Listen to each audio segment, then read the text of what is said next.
Welcome back to Raised by Giants Illuminated Insights discussion. We are live. Welcome everyone in the chat. Good to see you guys and any moderators out there. And for anyone new that's just joining, thanks for dropping in.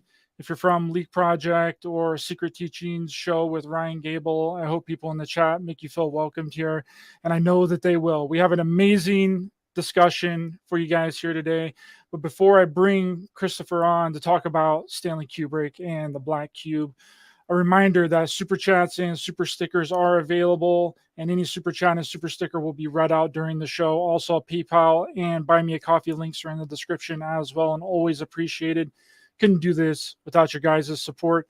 I'm very excited about the show today. I just recently listened to Christopher's videos on Stanley Kubrick and 2001: A Space Odyssey, and decoding what he believes Kubrick was trying to portray, which is different, but I like it. And we're going to have an amazing discussion about it. Christopher, welcome back to the show. How are you doing, my friend?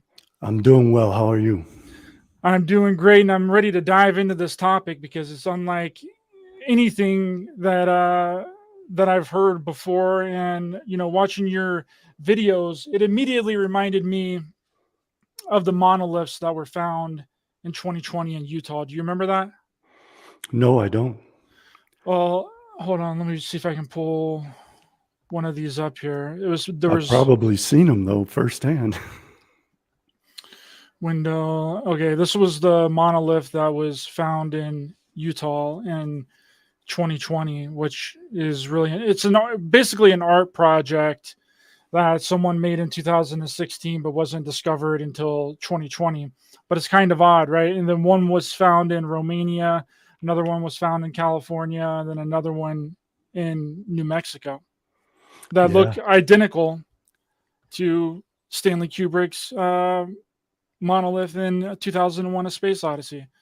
And as a friend pointed out to me several years ago, there are black cubes appearing as statues around the world. Yeah, and then also, well, let me. I know that you have some things to show as well, but it's almost identical. Even the landscape of it. This is the one from 2001: A Space Odyssey, but they look almost identical to one another. Even the way that they were placed in the how the photos of them were taken as well. And it's important at this point to point out that when Stanley Kubrick and Arthur C. Clarke were corresponding about the project, it was referred to initially as a black cube. And only in the film does it become rectangular. And then it's also referred to as rectangular in the book that Clarke published after the movie came out. But originally it was intended to be portrayed as a black cube, which has tremendous Kabbalistic significance. Yeah, and also Stanley Kubrick, he uses I haven't watched 2001: A Space Odyssey for a really long time, but he uses a lot of rule of three symbolism in 2001. I mean, even in the opening shot of 2001 was a planetary alignment of the moon, the earth, and the sun, right? Yes. And everyone knows what the rule of three is a trio of events and characters is said to be more harmonious and satisfying and more effective than other numbers, which, comes the saying everything comes in threes, right? And can I explain what that means in Kabbalistic terms? Yes. The moon is the Sephirah Yesod. It is the Messiah. It is the foundation stone, and it is the righteous one. It is also the phallus of God. God is Tiferet, which is the sun, and the earth represents Malkut, the kingdom, which is the female aspect of God, Shekhinah. And the goal of Tikkun Olam, the rectification of the world, is to arouse the phallus of the moon so that it engages and copulates with the earth. Malkut, the Messiah, engages in sexual intercourse with Malkut Shekhinah, the earth, and that elevates the earth to the sun, which is Tiferet, as above, so below. Yeah, and it's interesting too that there's a planetary alignment every time the monolith appears in 2001, besides in the very beginning, which I think is very interesting as well. Yes, and it makes a good way of portraying them as being equivalent in size and their ability to cast eclipses. That was something that the ancients paid a great deal of attention to. So, do you think that the rule of three is, well, you just mentioned how it's a Kabbalistic notion. Do you think that Stanley Kubrick knew that within making this film? I think the threes are throughout the film. They relate to the Freemasonry of Arthur C. Clarke and potentially Kubrick. I think they relate most strongly in the film to the upper three Sephirot, Keter the crown, Chokhmah, wisdom, and Binah, understanding. And the whole process of the film is this man, Dave Bowman, Messiah, son of David, Rainbow Man, ascending up the planets to the Sephirah Binah, which is Saturn in the book.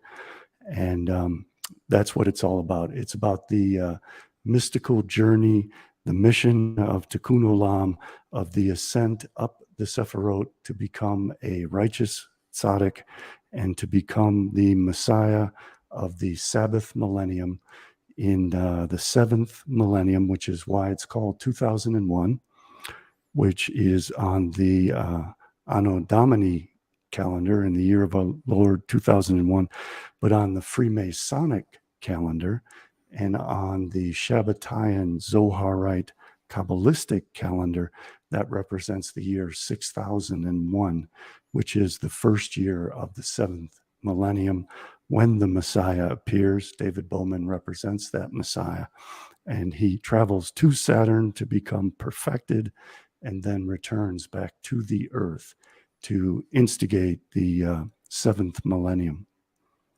So the Space Odyssey is the odyssey of a Kabbalist up the seven Sephirot to the Sephirot Binah, which is the planet Saturn, and the monolith represents the hidden 11th Sephirah De'at, which is knowledge, which is why it appears to the monkey men as the tree of the knowledge of good and evil. When they touch it, they consume that knowledge. They become murderers who utilize tools as weapons. There is a war engaged between the two types of ape men, which represent Esau and Jacob, the twins. Esau is the non-Israelites. Jacob is the Israelites. When they obtain knowledge, they are able to slay one another in the same way that Cain slays Abel.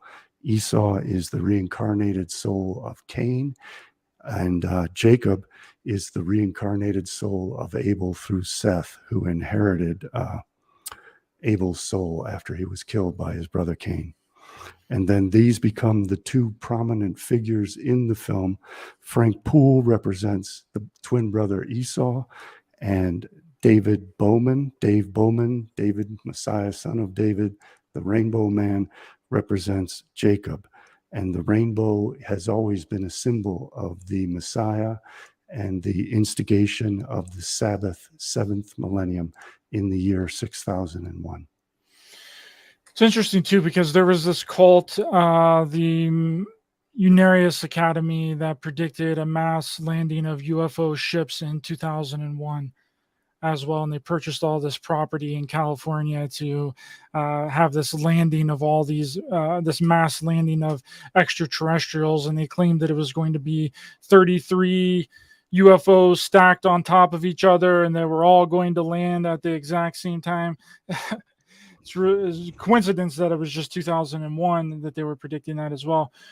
But it's interesting as well that you just brought up about the killing of each other and the monkeys within the film, because my original thought was that the monolith is like a door and is a door of consciousness, a way of expanding or even changing events, because without the monolith showing up to those monkeys, that sequence of events probably wouldn't have happened, right?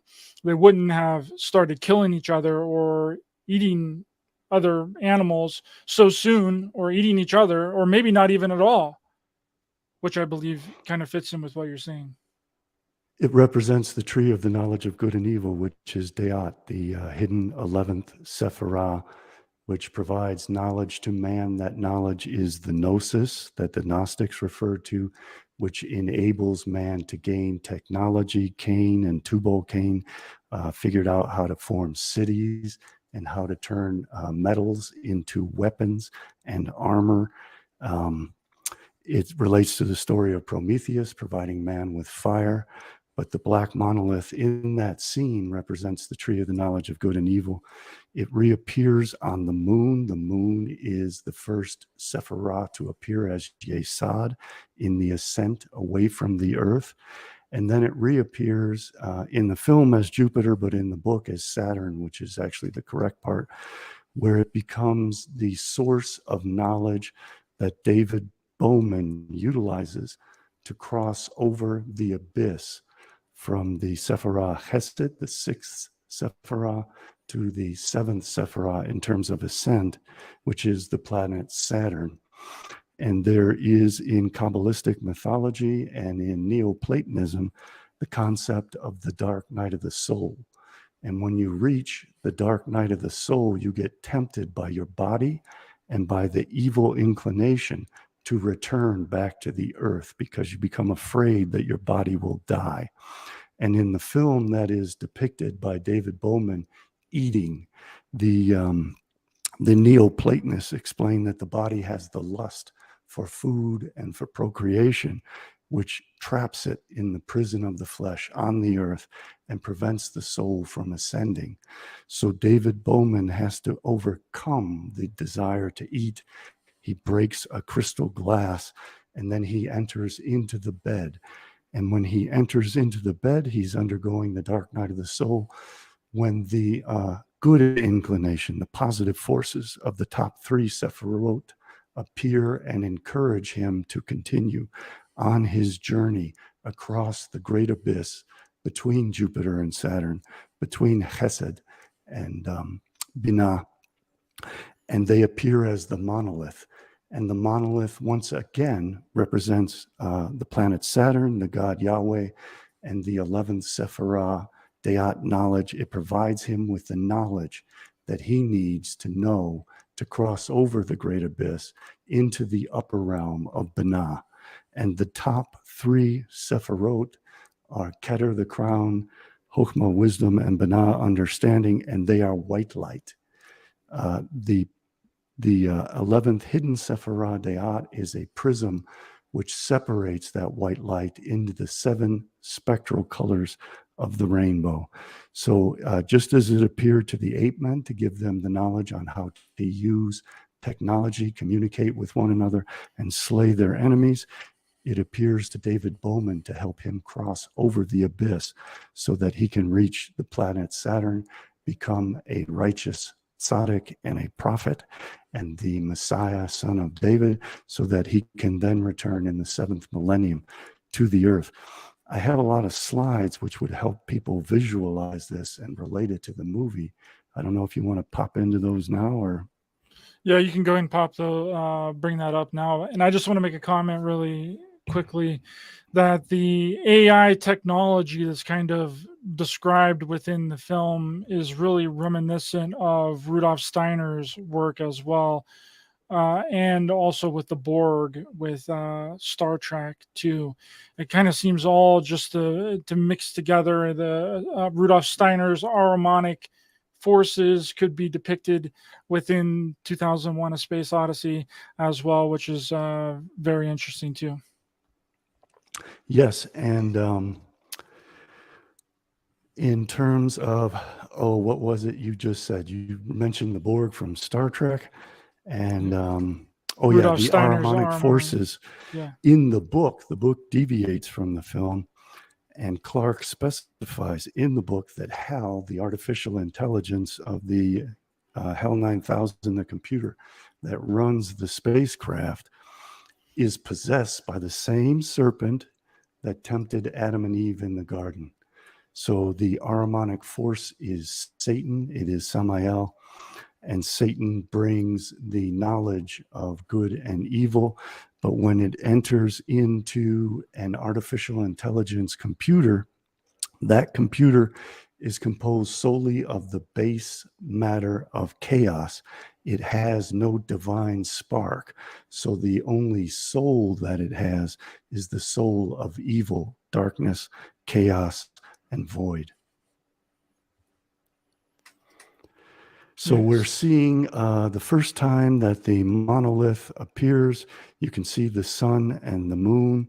It appears on the earth as the tree of the knowledge of good and evil, which enables the ape men to utilize technology to commit murder, like Cain slew Abel.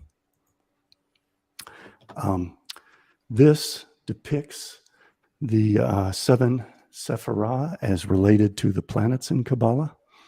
The earth is what the Greeks called Gaia, Mother Earth, Terra Mata. It becomes Asherah and Shekinah in Kabbalah.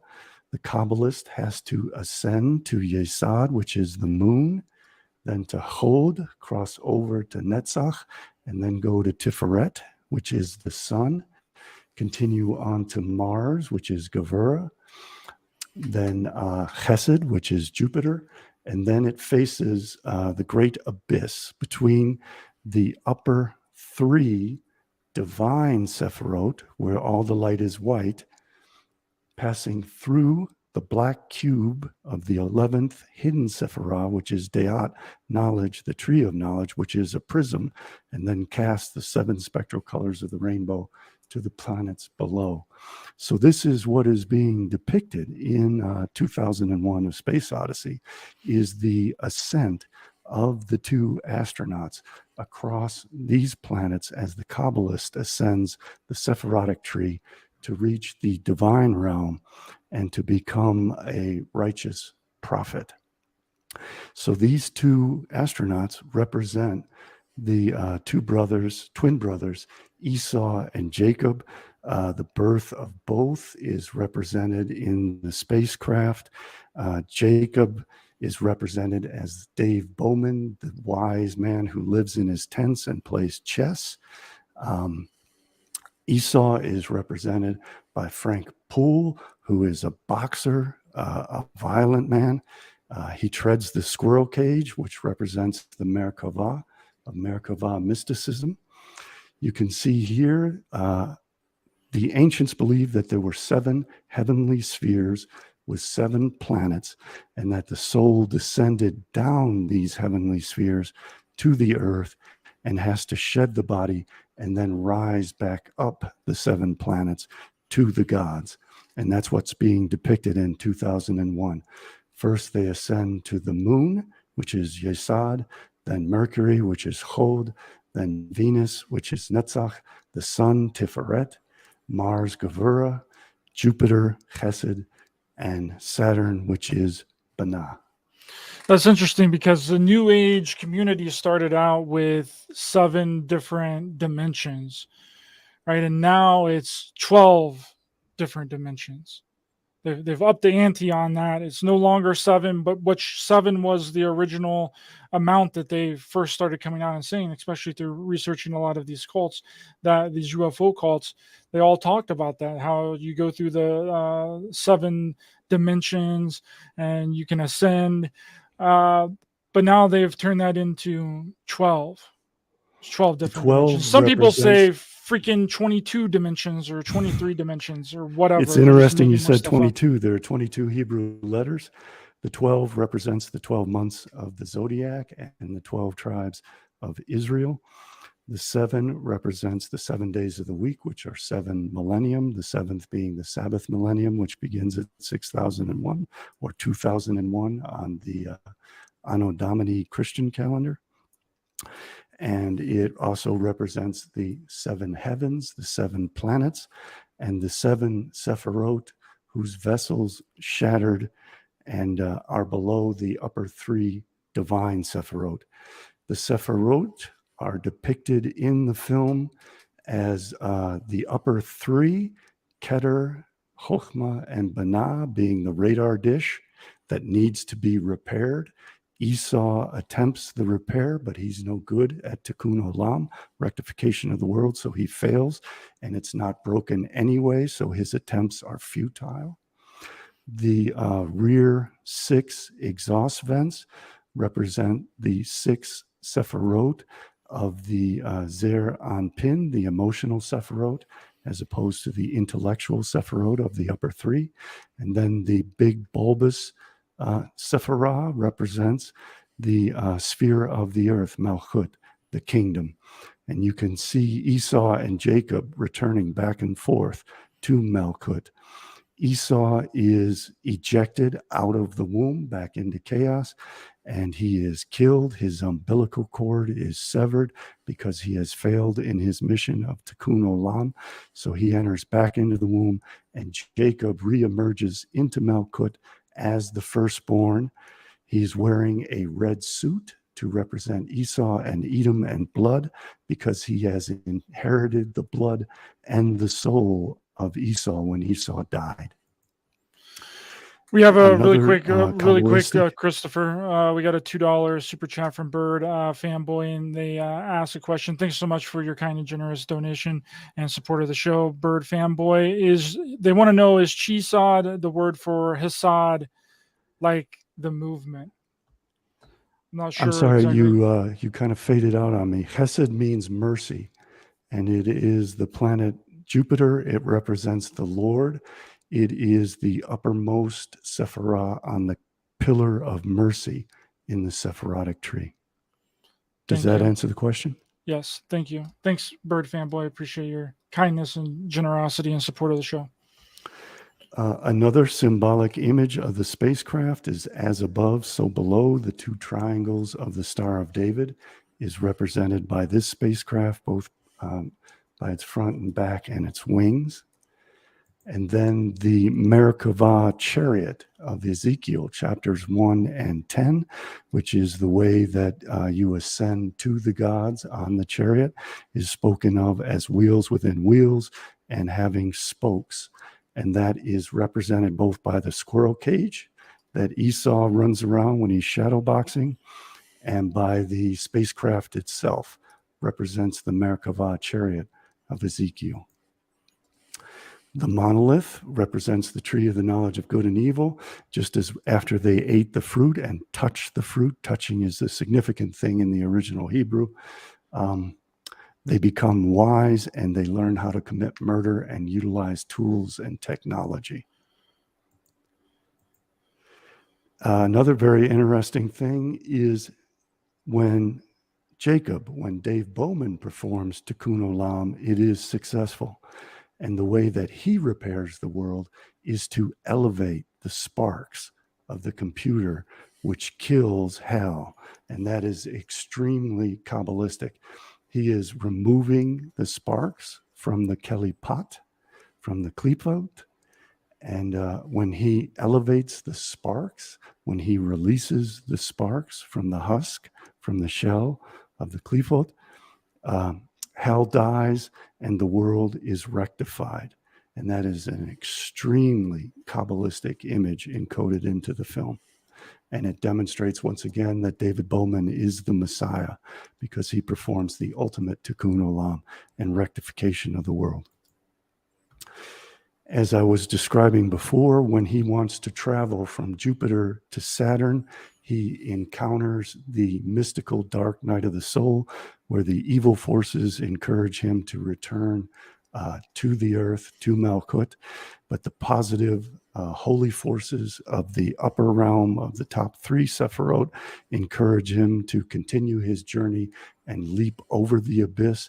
That is portrayed in the film as him jettisoning through these red, colorful images, where he then becomes an embryo after he has passed through the dark night of the soul, crossed over the abyss from Hesed to Binah. Binah is depicted as a white room because all light in the upper realm is white. He is an old man laying in the bed because he has lived out the 6,000 years. He has undergone tikkun olam, purified his soul, and he is reborn as the righteous prophet Messiah, son of David. He accomplishes that feat of crossing over the abyss with the help of the monolith, which is Deat, knowledge, which provides him with the gnosis on how to cross over the abyss and conquer the evil inclination, which appears to him as the desire to eat. Notice he's wearing black. That black represents the clothing that was given to him as his flesh, and it is encouraging him through lusts of the body to return back to the earth, to give up on his journey and to not cross over into the divine realm and lose his body. He is aging because he is about to lose his body and be reborn in the upper world. And this is extremely Neoplatonistic and Kabbalistic, that he is tempted by the lusts of the body to give up on his journey across the Sephirot, across the planets, to the divine realm of the gods. But he overcomes his body when he breaks the crystal glass. The monolith, Deat, knowledge, gnosis, appears to him while he's undergoing the dark night of the soul in bed, and he successfully crosses over the abyss and zooms over to the planet Saturn. He then becomes the newborn fetus. The twins are no longer twins. It is only Jacob who survives the journey, the mission, Tikkun Olam, and he, as Messiah, son of David, returns back to the earth, contained in the womb of a sephirah, a vessel. And these vessels appear throughout the film, and they're usually globular, spherical in form, to represent the sephirah, who form inside of a contraction within the blackness and eternity of space, so that all living beings exist inside of these sephirah, these wombs, which contain them and create a space which enables them to be separate from God. Otherwise, they would be part of the divine unity of God and would not have any individual existence. And that is, again, graphically portrayed in the film when the old man becomes a fetus, when he has become a righteous prophet, when Jacob is prepared to return to the world to come, Olam Haba, cleansed completely of all the elements of Esau. Esau is represented by Frank Poole, who is an emotional person, who is a boxer, a fighter, representing Esau. And then the other three who are in hibernation pods represent the Edomites and Esau, wanting to wait to go to the world to come, but they are killed by the very technology that they create, which has a demonic spirit, because it is created by the unripened fruit of the tree of knowledge, and therefore they have no place in the world to come. Only the Messiah, son of David, Dave Bowman, the Rainbow Man, has the ability to cross over the abyss, become a righteous prophet, and return to repopulate the world to come. And that is the Kabbalistic story that's being told. And you see Frank Poole, Esau, represented as the twin Esau. He is grabbed by the heel and pulled back into the womb. That is the story in Genesis of the birth of the two twins.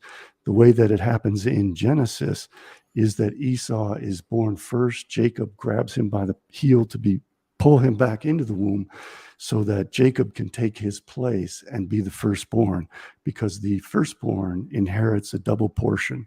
He inherits this world of the 6,000 years of creation, but he also inherits the world to come, which is the Sabbath millennium.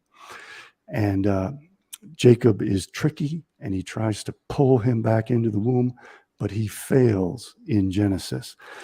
That story is retold as the story of the twins Peretz and Zerah. And in the book, it relates to that story. When Zerah is being born as the firstborn, he sticks his arm out from the womb, and the midwives tie red yarn around his wrist. And you'll see that Kabbalists encouraged non-Israelites to wear red yarn around their wrist because that marks them as the scapegoat, as Zerah, who was supposed to be the firstborn twin.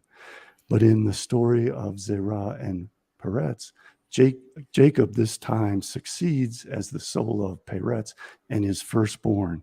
So the Israelite beats the non-Israelite out of the womb the second time the story is told. And this is replicated in 2001 by Esau in the form of Frank Poole wearing a yellow suit to represent the release of a spark, his soul, that then becomes the red suit, the soul of Edom, that David Bowman wears to represent that he has captured the soul of Esau, which is the goal of the Kabbalists. But in the film, this is portrayed by Dave grabbing him by the heel, and this time he succeeds, and he pulls him back into the womb of chaos and darkness, where he dies and is aborted, so that Jacob becomes the firstborn twin. And then he jumps from that Sephirah that he is in into Malkut on the spaceship. So he returns to the earth as the firstborn twin and thereby inherits the double portion of the firstborn and inherits the world to come. And Esau is cleansed completely from the earth because Frank Poole is killed and pulled back into the womb. And because the other three who were in the hibernation pod are killed by Hal, the technology they created, which then absorbed the soul of Satan, the Aramonic soul of artificial intelligence, exactly as Steiner had predicted. And Steiner also referred to the journey to Jupiter, which Kubrick represents in the film. But in the book, it's the correct Kabbalistic form of entering Saturn. And in the book, quite tellingly, when Frank Poole is floating away in space and is dead, he then waves his arm. His corpse waves his arm, just as Zerah stuck his arm out of the womb and the midwives put on that red yarn around his wrist. And all of this represents the death of Esau and Jacob reemerging as the firstborn Messiah, son of David, to return to the earth. And when you watch the movie and you're aware of these things, cognizant of it and looking for it, virtually every scene and every word relates to this Kabbalistic story. Thanks so much, Michael, for your kindness and generosity of a $20 super chat. Appreciate your support of the show. Yeah, there's a Trinity. Isn't the Hindu Trinity? I believe the Hindu Trinity is Brahma, Vishnu, and Shiva. Yes, believe, creation, right? preservation, and destruction. Yeah, it's interesting looking at all of the different trinities throughout the different religions. They all have almost the exact same type of three deities that create the triangle, right? And the triangle of ascension through the planets. What it represents ultimately is, in terms of the Abrahamic faith, not really so much in Islam, which doesn't have a trinity, but in Judaism and Christianity, it represents the androgynous Godhead, who is then separated into its male and female aspects, so that the monism is actually dualism and is separated into its dualistic components. Those dualistic components breed with each other to produce the sun as an androgyne.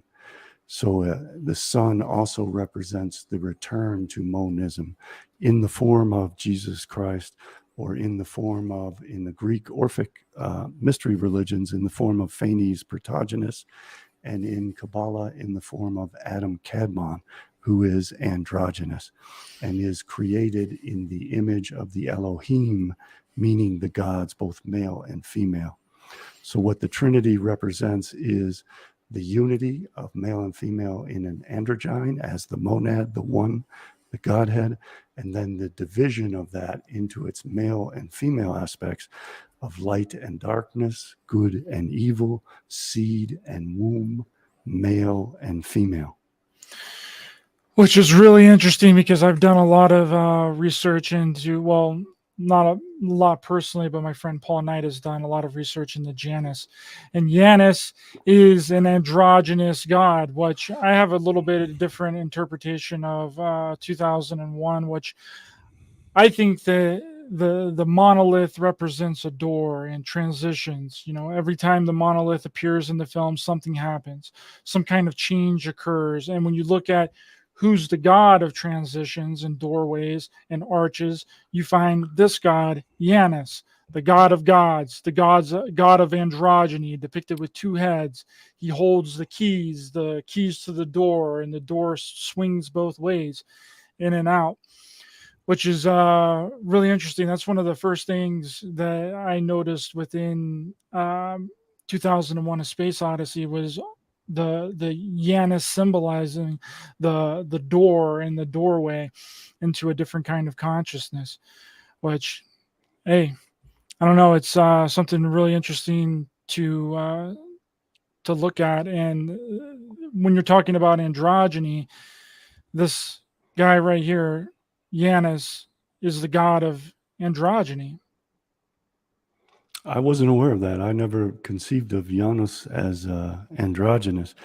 What he represented was when the gates were open or closed, there would be war or non-war in the temples. And that was the significance of the doorway going both ways, and the two opposites being one and the same, which is a very Heraclitean perspective, as the universe as a flow of fire, and opposites being united, the synthesis, anti-synthesis, antithesis, and synthesis type of conception. Sometimes Janus is depicted with three heads as well, so there's your Trinity too. Interesting. Three-headed god. Yeah, it is really interesting. I would take a little look and refresh your memory on Janus, because I think that everything that's, and also Janus's number is 11. You type in Janus into what's that? The gematria calculator, you get 11. It's pretty interesting, and you're talking about this the 11 and the with the ascension of 11. Pretty close there. I think the Kabbalistic interpretation fits much better, both in terms of both Clarke and Kubrick being Kabbalists, and in terms of the ascent up the planets, and the two men who clearly represent Esau and Jacob. And I think that is the way that the Israelite community interpreted it. There have been books written, and there's a chapter in one of them relating to the Kabbalistic interpretation of 2001 in the biography of Kubrick. And there have been many other scholarly articles which state that Kubrick's motivations were portraying Kabbalah and Judaism in general. I think that's very widely acknowledged, but I think I've given the only proper interpretation of the planets representing the Sephirotic tree, and David Bowman representing Messiah, son of David. And I show how the spacecraft relate to the symbolism of Judaism, and also the symbolism of the Sephirotic tree. Was Kubrick, do we know if Kubrick was a Mason? Is there any kind of factual information surrounding if he was a Mason or not? I've been meaning to look into it. I looked into Clarke, and a lot of people said that he was a high-ranking 33rd degree Mason. And some people also said that Kubrick was a high-level Mason. His movie, Eyes Wide Shut, clearly relates to secret societies. But I haven't tried to vet that, and I haven't seen any scholarly sources state that either man was a Freemason, for that matter. Yeah, it's interesting because Kubrick was involved in a lot of governmental operations. He was in California at Overlook Mountain there, which was an Air Force operation, which created a lot of different films that came out of Overlook Mountain, which was in California. A lot of the World War II and Cold War propaganda came out of that whole thing. They would make those miniatures of the nuclear bombs being detonated and film them, and then it's really interesting looking into Overlook Mountain. He was also involved with NASA, I believe. Yes, according to a few people that have looked into the 2001: A Space Odyssey and with The Shining as well. Jay Widener creating making the theory of what he thought that The Shining was actually representing, which was Stanley Kubrick faking the moon landing. Is that his theory? That's interesting. Yeah, whenever Danny gets up off of the carpet is in the exact same pattern as the Apollo 11 mission to the moon. And whenever he gets up, he has the Apollo astronaut, the Apollo rocket on his shirt.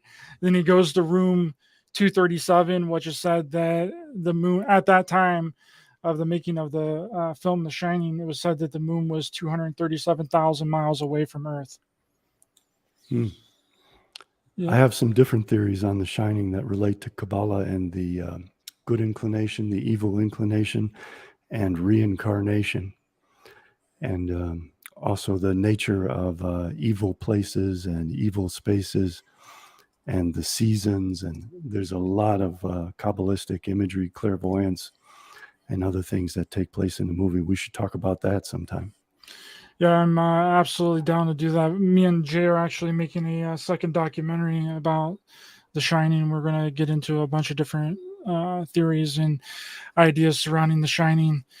So, yeah, Stanley Kubrick was he knew a lot, and his style of filmmaking was completely unlike anybody that existed and hasn't existed after his death either. And the way that he filmed scenes, he let things, those wide angle shots, he would always have the character in the center of the screen, and he let the film itself explain the story instead of all the exposition that we get in films nowadays. Like, people, they just explain the entire movie within exposition from the characters instead of letting the movie explain itself, and then you create ideas and theories around the filming of the movie. It's a completely different style of filmmaking that he was doing. Oh, he was definitely one of the greats. And I agree with you completely that he let the story tell itself and allowed the scenes and images and symbols to portray a story without having the characters expressly state what it was. And I'm certain that he was encoding the coming of the Messianic era in 2001, and that this also serves Kabbalistic necessities. They have to warn people in this war of what to expect and give them the opportunity to choose to submit in the form of slavery to conquest or to face ultimate extermination. And this is referred to by some people as revelation of the method. And I think that you could say that this film was a form of revelation of the method. And I think they were both, Clark and Kubrick were both quite confident that nobody would understand the Kabbalistic symbolism which pervades every scene in the film. But once you look at it and you understand that it portrays the ascent up the Sephirot, the struggle between Esau and Jacob, and the the forbidden fruit, which brings death, the curse of death, until it becomes ripe in the Messianic era. Once you understand all of that, the Kabbalistic images just pop one after the other in terms of the numbers, in terms of like Jacob playing chess while Esau is shadow boxing in the squirrel cage, which represents the Merkavah. He doesn't know how to ride the chariot. He doesn't know how to ascend the Sephirot. He doesn't know how to perform Tikkun Olam, and he gets killed off and pulled back into the womb. And Jacob emerges from the womb as the Messiah and as the firstborn.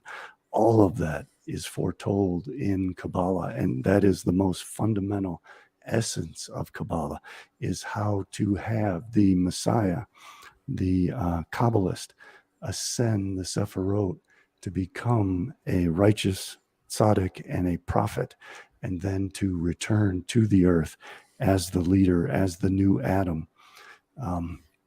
Jacob supposedly descended from Adam through Abel and Seth, and the Messiah is to be the reincarnation of Jacob, and that is what is being portrayed throughout the film.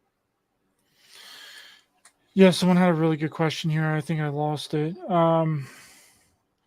Yeah, Fireflies in the Lighthouse says, I know the Saturn connection, but why a black cube? The color of Saturn in Kabbalah is black. It's represented by the metal lead. And the cubic form originates in the idea of the Holy of Holies in the Temple of Solomon. The Holy of Holies was a cube. I think it was 20 cubits on each dimension, which would make 30 feet. And Yahweh appeared in it in a black cloud and said that he lives in darkness. So that formed the black cube. And you can see that in the tefillin. They wear black cubes on their foreheads and on their wrist. We have financial institutions headed by them that are named BlackRock and Black Cube. We have spy agencies run by them. It's a pervasive image, and it correlates to the idea of the cube in the temple of the Holy of Holies, where the God appeared, Yahweh Seth Typhon, appeared in the form of a black cube, a black cloud. And that becomes very recently, I think the guy's name was Graves. We heard testimony that has been repeated for years that pilots have witnessed transparent spheres with black cubes in them.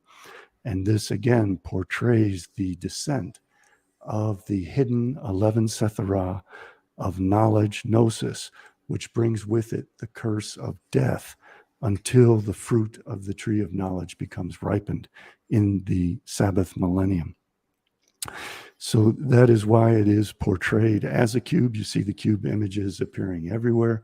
It appeared in the UN in one of their reading rooms for meditation. It appeared in the coat of arms, the banner for Operation Warp Speed. The black cube appeared, and it had rings around it like the planet Saturn.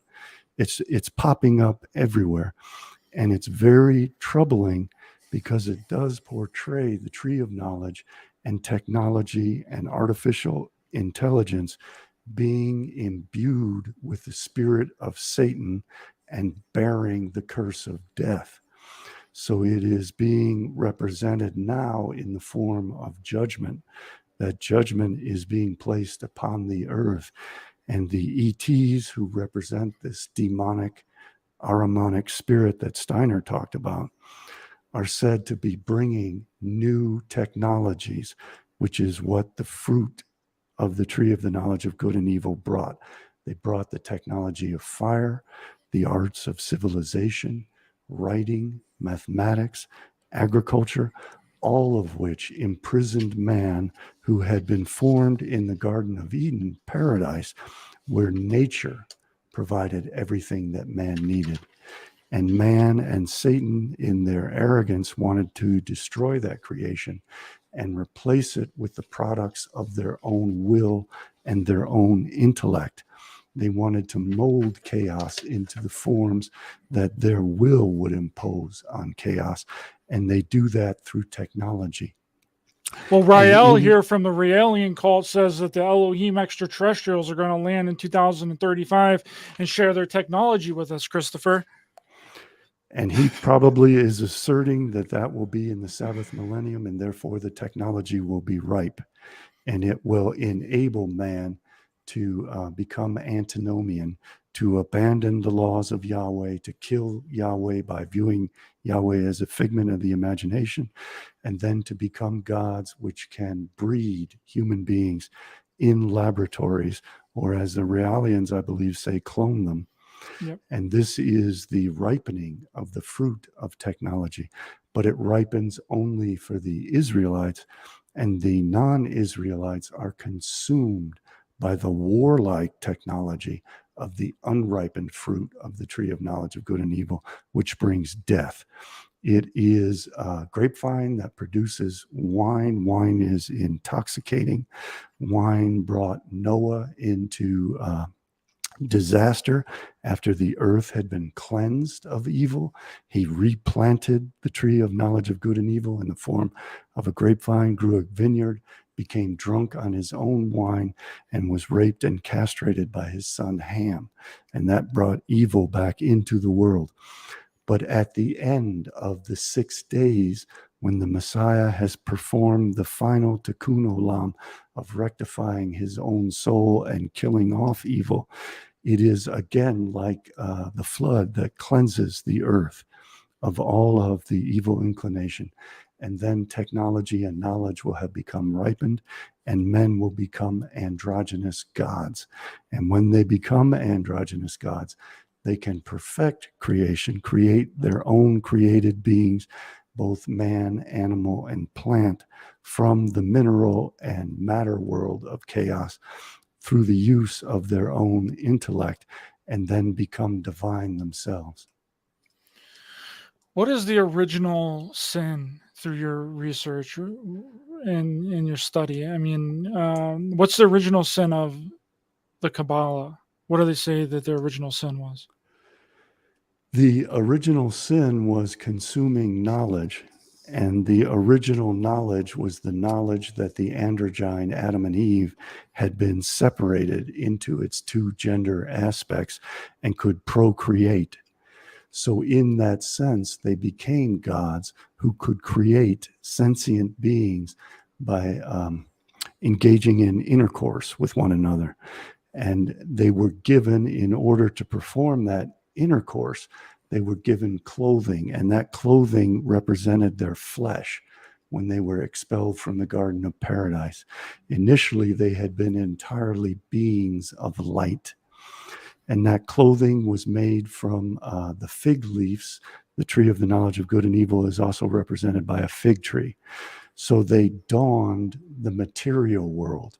They became prisoners of flesh so that they could procreate and create beings that way who were not created by the gods, but were instead created by good and evil. Male, the seed, representing light and goodness, the blackness and evil of Eve, representing the female, and the womb and the blood that nourishes the seed. And so the androgynous form being split into its aspects was considered a catastrophe, and it plunged Adam and Eve into the material world where they were trapped in the prison of flesh. Eve had to suffer the pains of the menstrual cycle and had to suffer the pains of giving birth, and Adam had to farm and become a slave of the soil from which his flesh was made, and he was cursed with death. So all of those things of being divided into separate aspects, instead of maintaining the unity of the Godhead as an androgynous being, it was the first sin. And becoming aware that they were male and female and could reproduce by having intercourse with one another. So in other words, sex not deemed by the gods was considered the original sin and procreation. Yes, and the awareness, the knowledge that the universe had been broken up into a polarity between good and evil. It's the knowledge of good and evil and how those forces combine and protect one another, how the shell protects the spark. All of that knowledge became a curse, and the curse brought death, and it brought labor to mankind, where man had to utilize intellect and knowledge and technology in order to gain sustenance. Whereas in paradise, in the Garden of Eden, sustenance was provided by the gods in the form of nature. So it became unnatural, and unnatural always had an evil connotation to it. And in terms of the Greeks, this was broken up into metallic ages. The Garden of Eden was the golden age in paradise, in which nature provided everything. And then came the silver age, where man started to gain knowledge of technology, etc., provided by Prometheus, who created man, who represents the devil in Judaism. And then man progresses through the heroic age and the Bronze Age, and finally into what we are in and what the Romans thought they were in, the Iron Age. And in the Iron Age, technology has so enslaved man and so destroyed nature that it forms the end of the cycle in which brothers fight against brothers, families are dissolved, all nations are at war with each other. They gain increasingly sophisticated technology, which threatens not only the existence of mankind, but the existence of the gods. And the gods insist upon the complete destruction of humanity through natural calamities. And then the Stoics said that there would be this great conflagration of the universe in this period, where everything would be consumed and cleansed as it was in the flood, to then begin a new golden age where the sun would dawn on a new era in which nature and paradise would be restored, and the whole process would start over again. But sounds like these UFO cults, Christopher, all of them talk about this golden age of humanity that's coming next year, next month, next week, and tomorrow, and it never happens. And it's all premised upon the idea of destroying what it is. And that's what concerns me the most, is that in order for this cycle to be completed, the end has to mirror the beginning. And in the beginning, there was nothing. There was darkness, void, and chaos, formlessness, emptiness, and darkness. And that's what they're trying to bring about by destroying the earth. Yeah, I think I might have made a mistake earlier, and I said Outlook Mountain, but it's not Outlook Mountain, it's Lookout Mountain That sounds right. in Los Angeles. So I made a mistake there. I was confusing Overlook and Outlook and Lookout and all that, but the Overlook is in Stanley Kubrick's movie The Shining, and in Stephen King's book it's Overlook Hotel, but it's a Stanley Hotel in real life. And Lookout Mountain in Los Angeles was that Air Force base where they created all of those different kinds of technologies. Hold on, I'll bring up the article really quick, because it's actually really important, and it's part of mine and Jay Widener's next movie. It's going to be centered around Lookout Mountain. So Lookout Mountain in Los Angeles County, California, peak on the shoulder of Mount San Antonio. Let's see, get through all this nonsense. Lookout Mountain hike. Yeah, this is the where the Air Force had a base there, and now it was bought by the singer of 30 Seconds to Mars, that actor. You know who I'm talking about? No, I'm afraid I don't. What is his name? I'm blanking on his name right now, but the land was bought up by him. I'm just drawing a blank today. I'm not really on it. Members, 30 Seconds to Mars. Jared Leto bought Lookout Mountain, and he owns it now. Yeah, Stanley Kubrick was a part of Lookout Mountain, and and it was owned by the Air Force. That did a bunch of experiments there, a bunch of productions, film studies, and films were made at Lookout Mountain. Interesting. When do you guys anticipate getting that film completed? I think we're going to start at before the end of the year. We're going to start shooting. That's wonderful. I hope it goes very well. Yes, thank you very much. So in my last video that I did on UFO doomsday cults, I kind of want to run past you really quick because some of them are very interesting. I keep finding more information about these cults, and the more that I study them, the farther back that I realize that it goes. I'm doing a show next week on the cult of I Am, which started in the 30s, which was responsible for a lot of the New Age mumbo jumbo and ideas and thoughts. But I covered the Mark Age UFO cult a couple of days ago with Gloria Lee. And she said that she was in telepathic contact with a being called JW from Venus. And that she Yahweh. wrote JW. Yep. What would Jesus do? Yahweh. Right.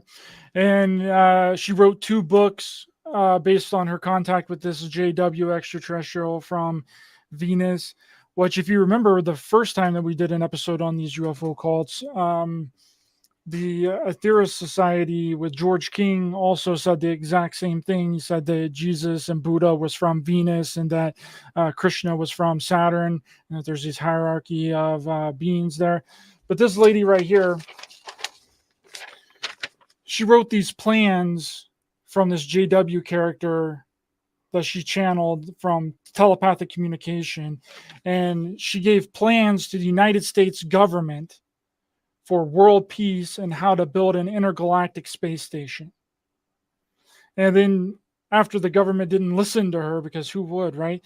She launched a hunger strike, and she told others in the UFO contactee community at that time that she would enter into a coma and that she would be resurrected like Jesus, and then continue her work doing it with all the knowledge and wisdom from that death and resurrection.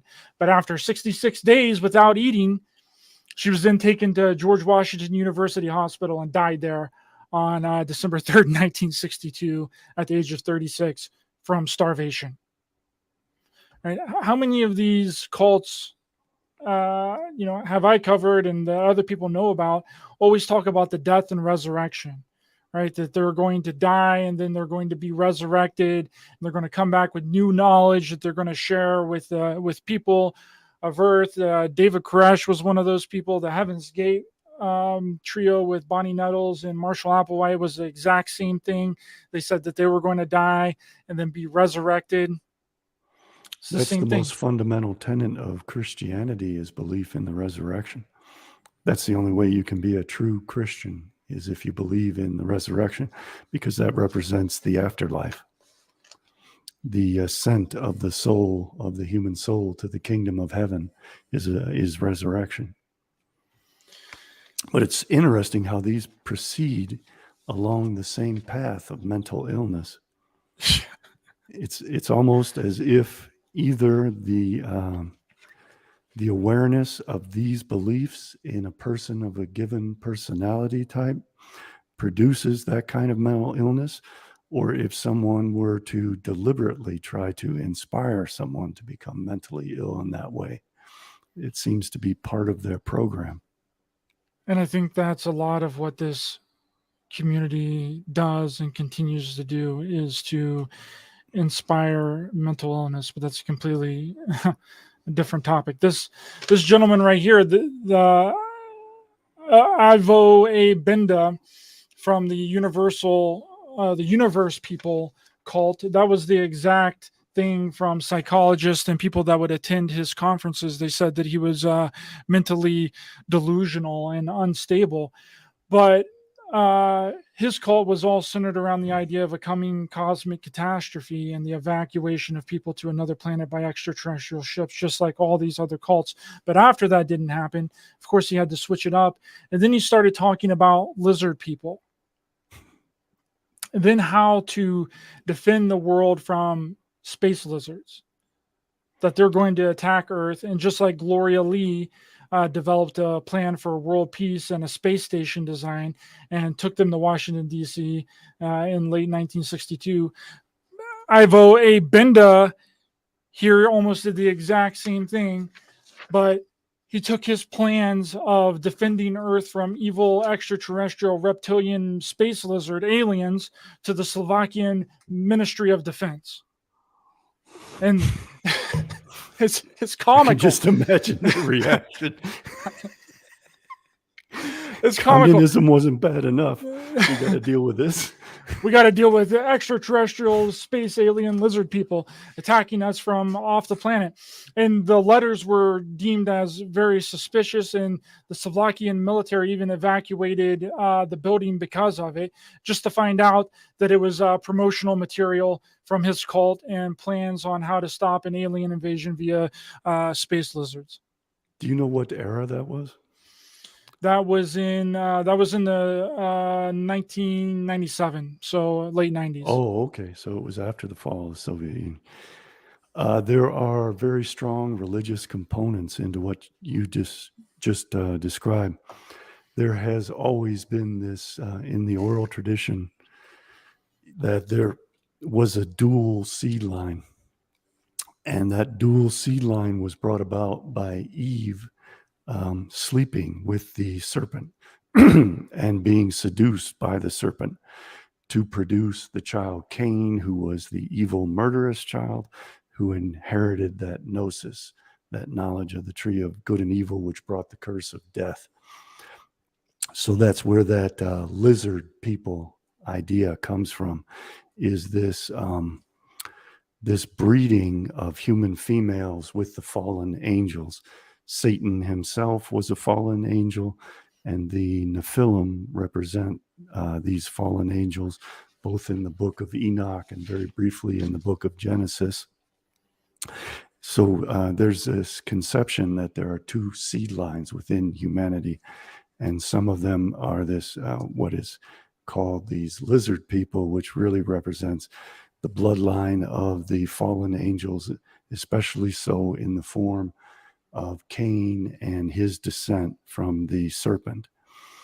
And this dualism is troubling because they present ETs along this same line.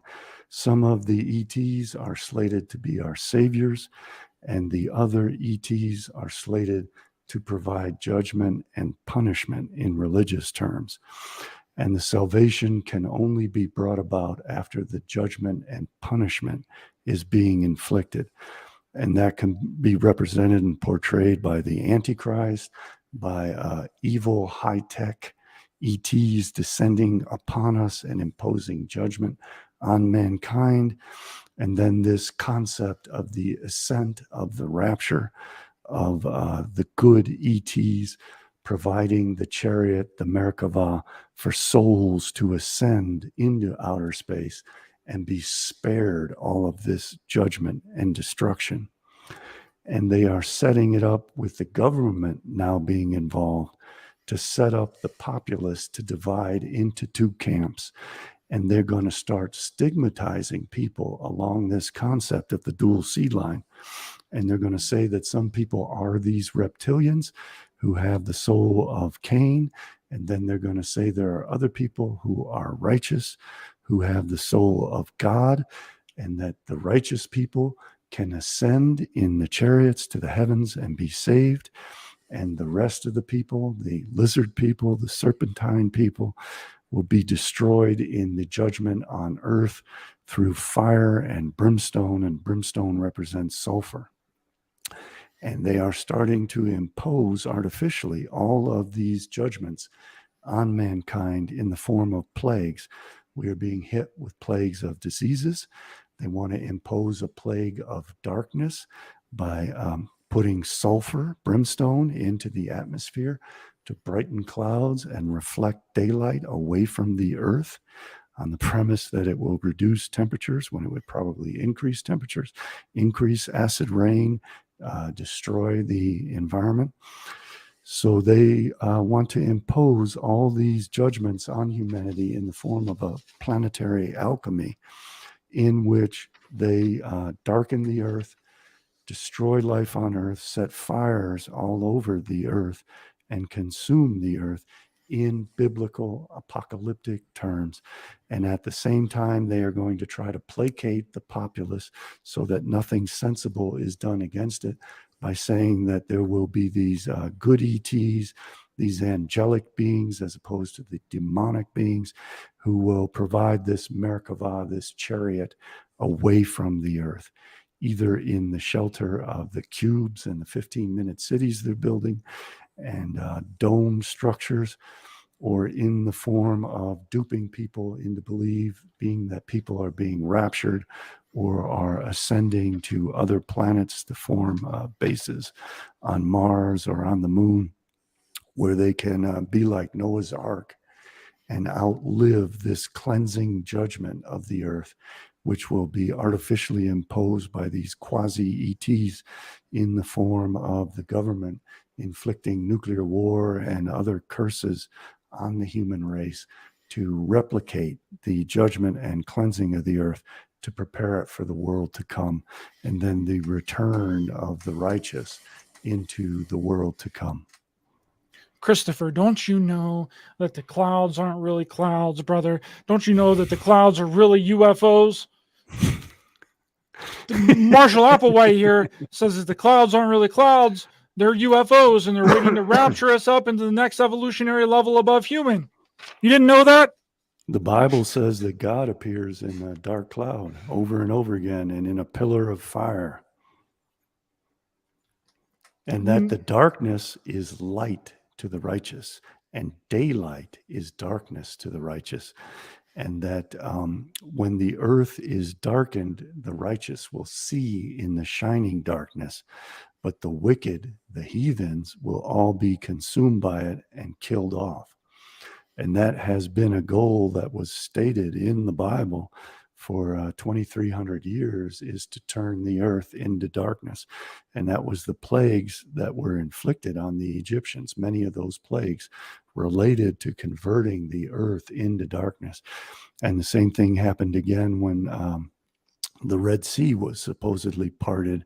The God Yahweh appeared as a cloud of darkness and as fire at night, and it enabled the Israelites to see in the darkness both ways, but the Egyptians could not see in the darkness and were easy to destroy and deceive. And they also call it throwing dust in the eyes of the heathens to create darkness and confusion for them so that they cannot see. And I think that was one of the aspects of 2001. It was throwing dust in the eyes of the heathens and blinding them to all the Kabbalistic imagery that it was portraying, which represented the destruction of the heathen world, the final triumph of the Israelite world, the triumph of Jacob over Esau, the disappearance of Esau, and then the emergence of the Messianic kingdom in the year 6001. Nina the Mystic, thanks so much for your kind and generous $3 super sticker. Thanks so much for your support of the show. Really appreciate you, Nina. Hi, Nina. Yeah, I think you're going to be on her show here in a couple of days, September right? 3rd, I think it is. Oh, coming up Whatever soon. the first Sunday of September, I believe. We're getting ready to, this August is just flying by here.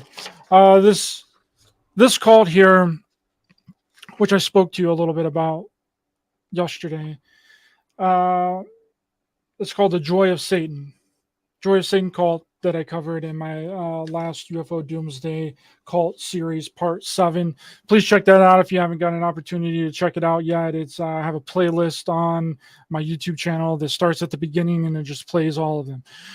So Joy of Satan was a, well, still is still a thing, was a Western esoteric occult organization founded in 2002 by Andrea M. Dietrich, and was later known as Maxine Dietrich.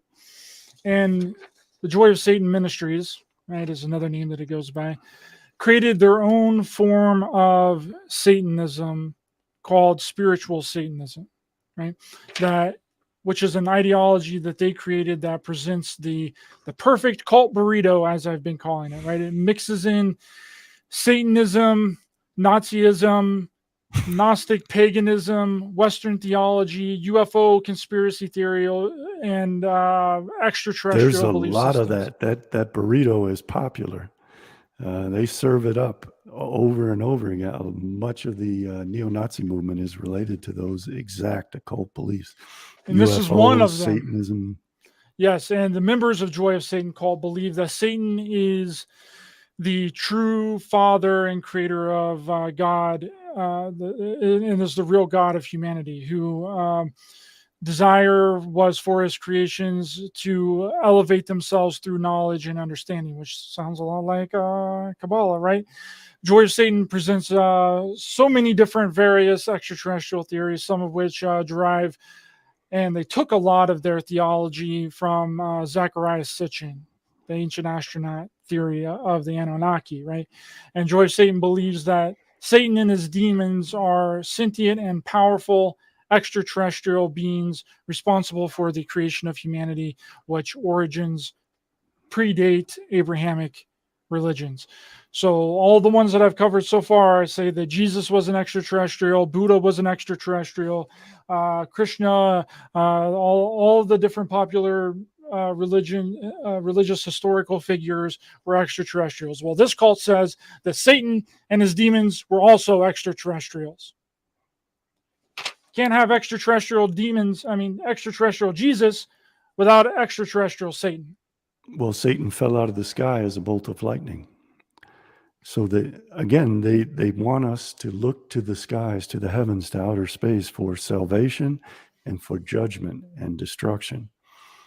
And so that they're now trying to prepare us mentally to expect that something is going to be coming from outer space to deliver judgment and punishment through high technology. And then there'll be those are the demons, the satanic forces. And then there will be angelic forces to keep us hoping as they kill us off so that we don't try to save ourselves. Instead of looking to mundane forces and our own power as individuals and as societies to save ourselves and to solve our own problems, they get us stalled out in this delusional world in which we have to defer to extraterrestrials, to outer space beings, to either save us or destroy us. And they strip us of all our own ability to save ourselves and to govern our own fate. And many religions have been perpetrating that crime on humanity over and over and over again for many thousands of years. And it brought about the Dark Ages. And this view that knowledge was a curse helped to bring about the Dark Ages, and it held the Israelites back all the way until the time of the Haskalah and Moses Mendelssohn and their idea that the fruit had begun to ripen, and the Kabbalah said in the year 1840 it would become ripe, and they could then pursue knowledge. And when they did, they had a great blossoming and started to take over the entire fields of science, technology, mathematics, philosophy, art, etc.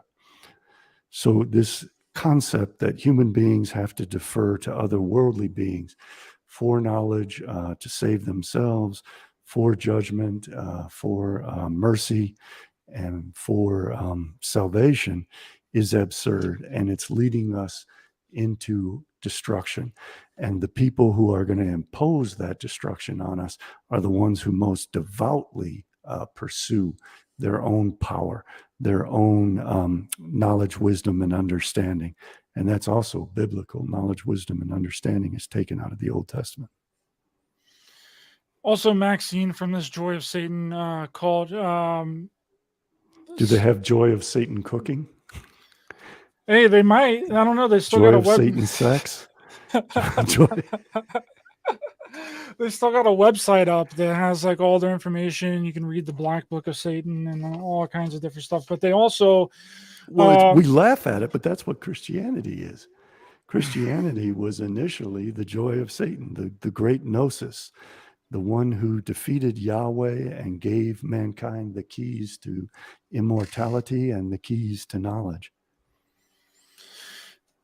Well, they claimed here that there was a mortal struggle between enlightened aliens and extraterrestrial races, more specifically the reptilians. So we're on the reptilians again. And Joy of Satan Ministries believe that Enki, the Sumerian god, which they consider to be Satan, was an extraterrestrial created with other extraterrestrials, then created Earth and human beings through their advanced technology and genetic engineering, which is completely derived directly out of Zechariah Sitchin's interpretation of the Sumerian text, the Sumerian cuneiform tablets.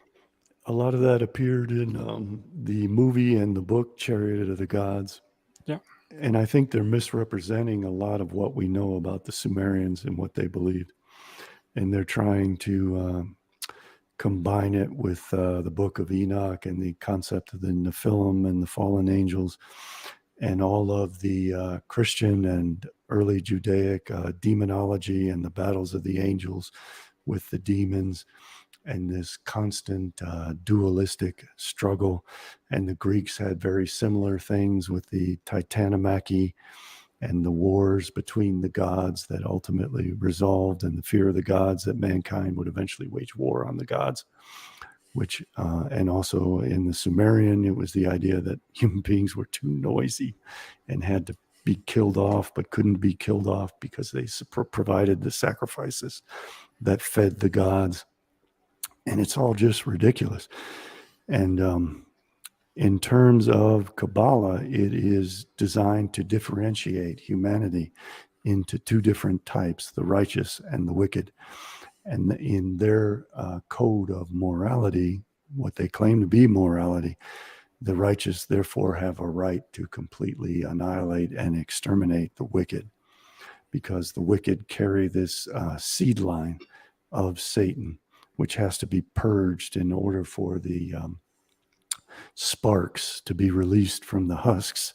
In terms of the movie, when he lifts those sparks that are hell's brain up out of the Kelly pot and disconnects them and frees the sparks, that creates the world to come and rectifies the world. And the rectification of the world involves the extermination of the wicked. So they are engineering a narrative in which the demonic evil forces will come and claim their children, and these evil demonic outer space beings will descend upon the earth, exterminate the wicked. It will cleanse as the flood cleansed, as the expulsion of Adam and Eve from the Garden of Eden cleansed. And then the world to come will arrive, in which only the righteous will exist, and there will never again be the opportunity for the evil to enter the world, and everything will obtain balance, because they have two forms of evil. They have the evil of their universe, which is the right-hand side, the Sitra Yemina, the Sitra De Kadosha, the side of holiness, and in that it has its form of evil in order to obtain balance. It has its male and female, but they believe that the wicked exist in a mere reflection of that in the Sitra Achra, the Sitra De Shmola, the other side, the left-hand side, and their evil is true evil, and their good is also evil and has to be completely eliminated. So that is the goal of all this mythology. And you'll see that it dupes people into becoming suicidal, as original Christianity did. In order for people to obtain salvation, they believe that they have to die. And then there is the promise of this resurrection. So what they are doing is inspiring suicidal beliefs in these suicidal cults. And Christianity was the source of this. that they believe their body is trapped in a prison of flesh in the material world of chaos, and that the spark of their soul has to be released from that body through death, which actually in their minds brings life. And then they will be resurrected in the heavenly kingdom. And Yes. it's a psyop. It's a con that dupes people into wanting to die so that they kill themselves off, because the ones who came up with this con were greatly outnumbered by people who had superior technology, had superior religions, had superior philosophies, superior art, superior economies, superior everything. So they had to lower those people so that they were no longer competition. So they knew that these people were altruistic by nature, and they appealed to their altruism and their desire to become immortal with the mythology of Christianity, which supplanted all of their indigenous beliefs, all their indigenous culture, the love of their ancestors as gods, and replaced it with a suicide cult, which taught them that they were born in evil, that they were conceived in evil, that they are evil by nature, and that the only way they can escape the evilness of themselves is to die, and to ensure that their children die, that their world is destroyed in an apocalypse, in order to cleanse that evil from the face of the earth. And then they will be cleansed, and they will live in a kingdom, a heavenly kingdom, an outer space kingdom among the superior extraterrestrial gods and angels, who will then nurture them and become one with them. So it's a stupid belief that they are duped into believing, which ultimately leads to self-destruction, so that the ones who created this stupid belief don't even have to bother with killing them off. They kill off themselves, and they kill off each other, as happened in the 30 Years' Wars and the numerous wars in Europe between Christian faiths, where brothers slew brothers.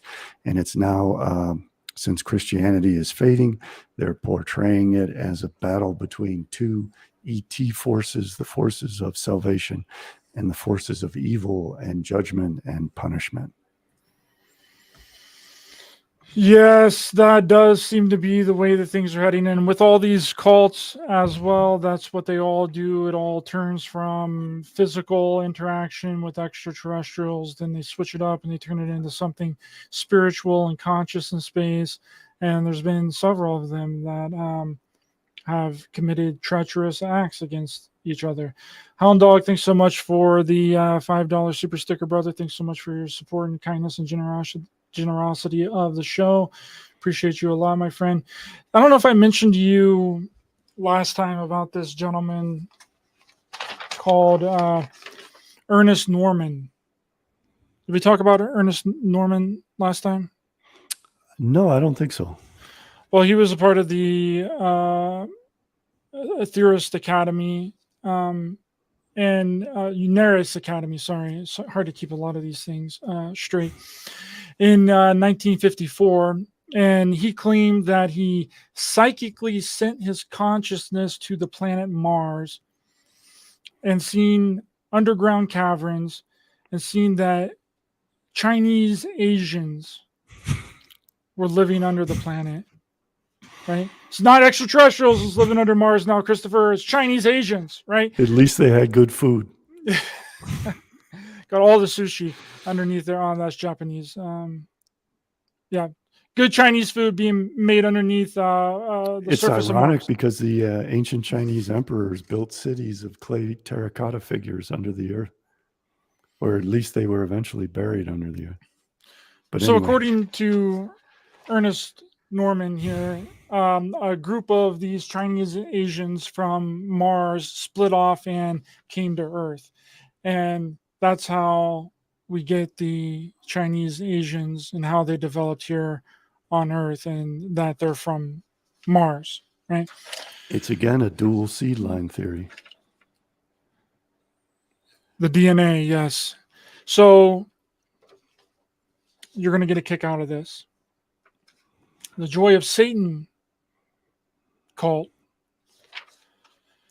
declared that the reptilians have in turn created their own kind by combining their DNA with the DNA of a semi-animal human, which would then later become known as the Jewish race.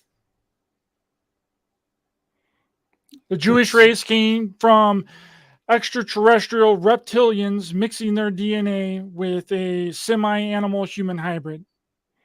It's just an inversion of what Judaism has always taught in the oral tradition. The Gnostics and the Kabbalists believe exactly the same thing in reverse, that the non-Israelite world polluted the seed of humanity through Cain. That lingered and carried through, even through Noah, still had the seed of Cain. It manifested in Esau. It manifested in Jesus Christ as a more pure form of it. And what in Kabbalah, what it ultimately represents is the highest soul, because Satan is the highest God. Satan is tohu vavohu choshech, formlessness, emptiness, and chaos, which is primordial, which existed first, and which was the highest world of tohu. And they want to absorb that soul, and they believe they were cheated out of it, because Esau was the firstborn. Esau was primordial chaos, and they conceive of themselves as Jacob, the secondborn, which is the theme of the movie 2001.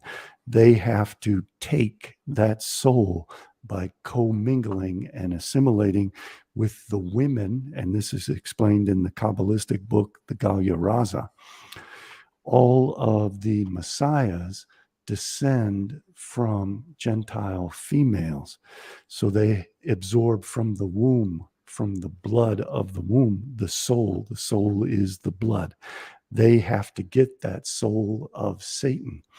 Now, they criticize it in the non-Israelites to provide a pretext for exterminating the non-Israelites.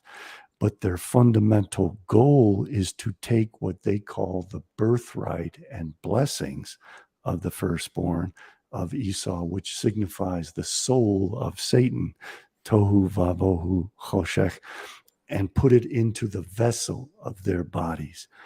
And they feel that the strongest members of their tribe are those members who have the most of this soul of Esau within them, through the intercourse of Israelite males with non-Israelite females.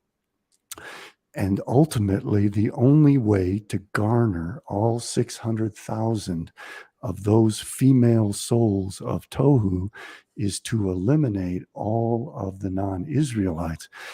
They believe that souls can be broken up and appear into different people, the same root soul.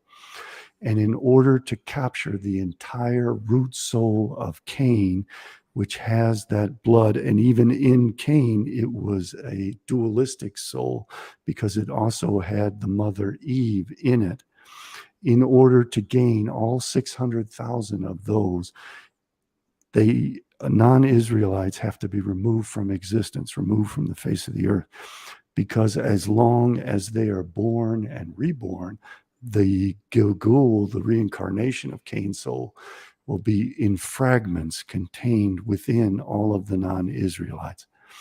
So in order to ultimately take the blessing and birthright of Esau, Jacob has to eliminate Esau. And that is what happens in 2001. Esau, in the form of Frank Poole, is pulled back into the womb by his heel. He waves his hand like Zerah, even though he's an aborted corpse at that point. And Jacob, at that point, in the form of Dave Bowman, returns into Malkut, the head of the spaceship, in order to become the firstborn of the world to come. And he has that soul now, which was released by those who were killed by Hal in their hibernation pods and by Hal's murdering Frank Poole. That soul is now released. And you can see Dave Bowman wearing that soul, which is the blood of Esau, in the form of his red spacesuit with his red helmet. Well, you know, Amy Carlson from the Love is One cult claimed to be reincarnated over 500 times, including being Joan of Arc, Jesus, the direct incarnation of God. She was known as Mother God. God himself reincarnated in the flesh. Well, God himself was supposedly reincarnated in the flesh, according to the Kabbalists, in the form of Jesus Christ, who was the reincarnation of Esau, who was the reincarnation of Cain, who absorbed the soul of Satan through the serpent, sleeping with Eve in the Garden of Eden. And it is fundamental to Kabbalah that the human soul is reincarnated again and again to be purified through the process of reincarnation and rectified, and ultimately to find its other gendered half. If you have good marriages, it represents the male aspect of your soul and the female aspect of your soul combining.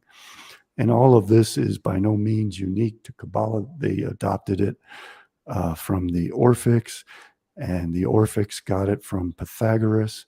And the Hindus always had this belief in reincarnation.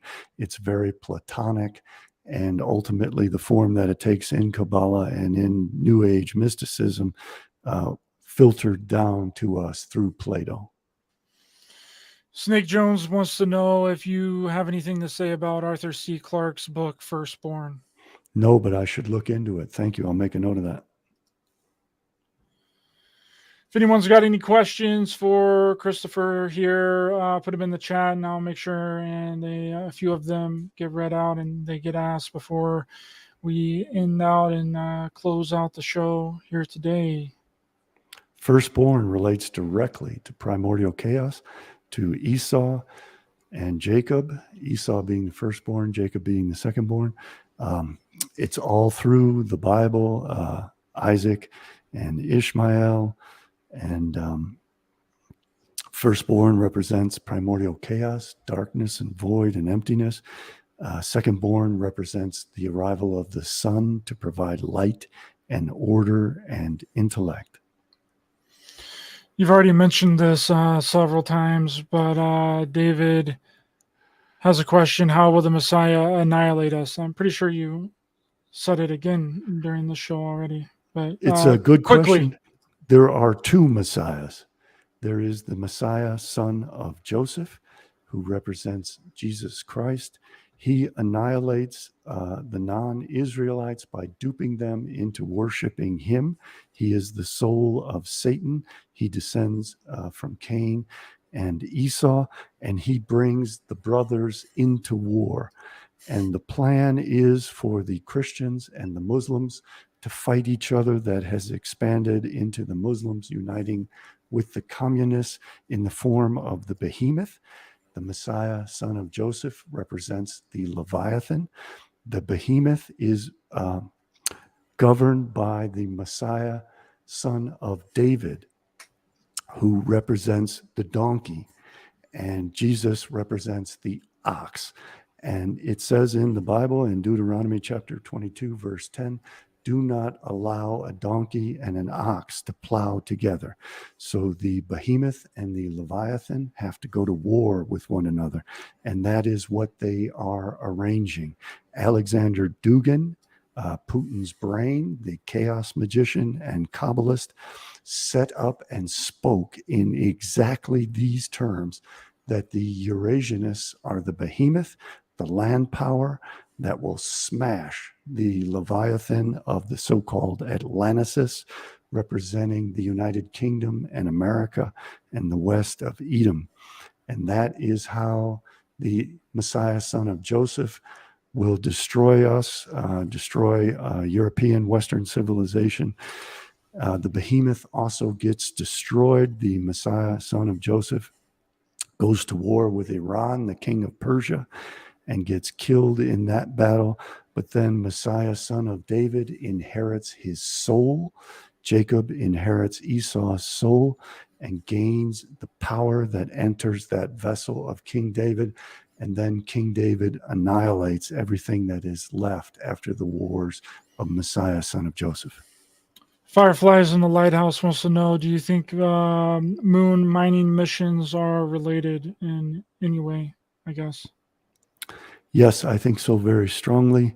I had a good friendship with Professor Friedvart Binderberg, and he created the concept of creating spaceships, which are nuclear powered through micro thermonuclear explosions. And then he wanted to set up nuclear bombs to explode and get at the core of the earth and mine it. That's just a side note. But in terms of what they want to do, as Steiner said, the moon was created out of the earth. This was the belief of George Darwin, son of Charles Darwin. It is the current theory, although they believe a comet hit the earth and helped to create the moon. And Steiner said that in the seventh millennium, in the Sabbath millennium, the earth would return to, the moon would return to the earth. So they have the ambition to recombine the moon with the earth. And that's probably why they want to mine the moon. I also suspect they want to blow up the moon and create rings out of it, like the rings of Saturn, to surround the earth as the earth's permanent rainbow, just as the moons of Saturn were ice moons that were destroyed and formed the crystalline structures that create the rainbow around the planet Saturn. It's really interesting too, because I believe that Ingo Swann, a remote viewer, actually remote viewed one of the planets and saw a ring around it before they even discovered that there was a ring around the planet, but that's a completely different topic. Hound Dog Piper wants to know, is Messiah a metaphor for a comet? I think Messiah relates more to the concept of a demigod.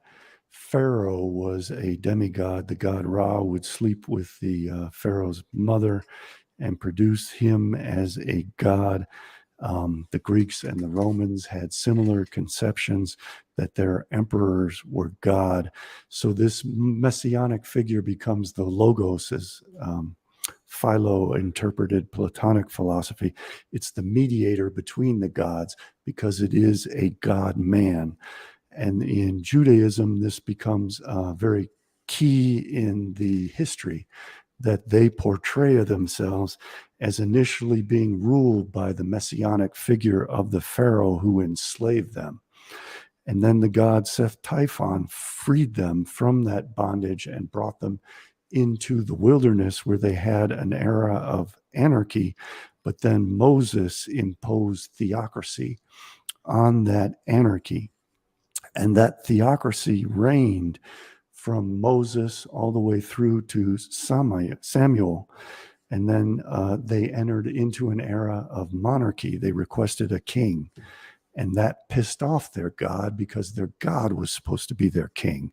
And their God issued their law and reigned over them and had sovereignty over them through the theocracy that was ruled by the judges and the priests.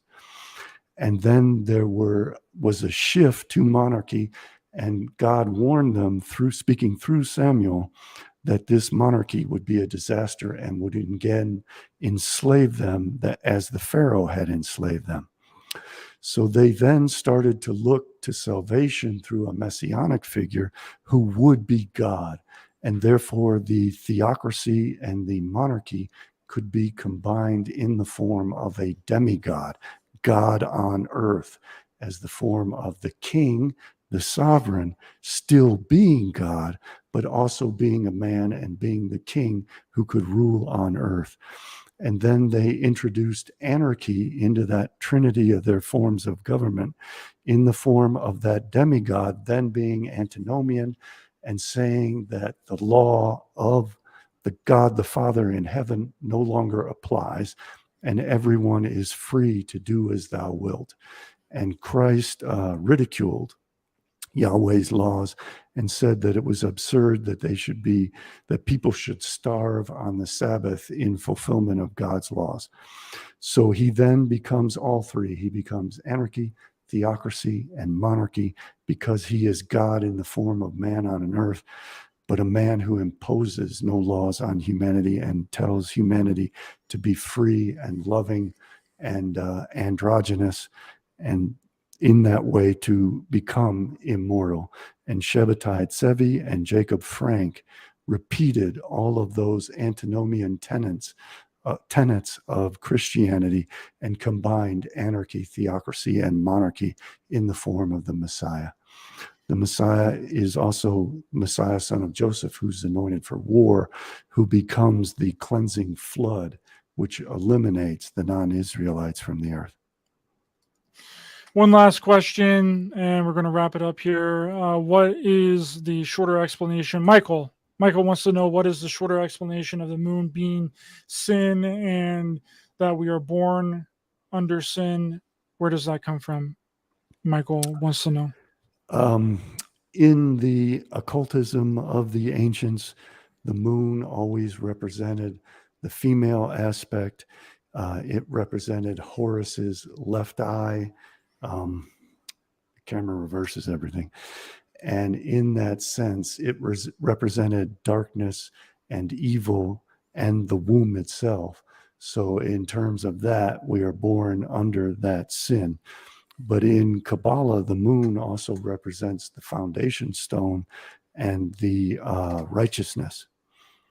The Sephirah Yesod is the moon, and it is also called tzaddik, which represents righteousness. And it is ultimately righteous because it does not live under the law and therefore cannot break the law and commit sin. Thanks so much, Michael, and everyone for your questions, and everyone for the kind and generous super chats and super stickers. Thanks so much for coming on, Christopher. I appreciate your time here this evening. Let people know where they can find you online. You can find me online primarily at my website, CJBBooks.com. It's no spaces, hyphens, or anything. It's just CJBBooks.com. I have a YouTube channel, CJBBooks.com, a BitChute channel, an Odysee channel, and a Twitter account, all called CJBBooks.com. And I want to thank you so much for having me on. It's been a highly enjoyable conversation. Thanks so much. The links to all of Christopher's information is in the description of this video. Thanks so much for being here, everyone. Please hit the thumbs up button to help the channel and algorithm. Share, subscribe, hit the bell icon as well for notifications. I'll be back on Tuesday at 6 p.m. EST with former DOD officer Trey Hudson. We're going to be talking about the governmental disclosure. So I'll see you guys on Tuesday. Much love, everyone. Have a great rest of your weekend. See you guys.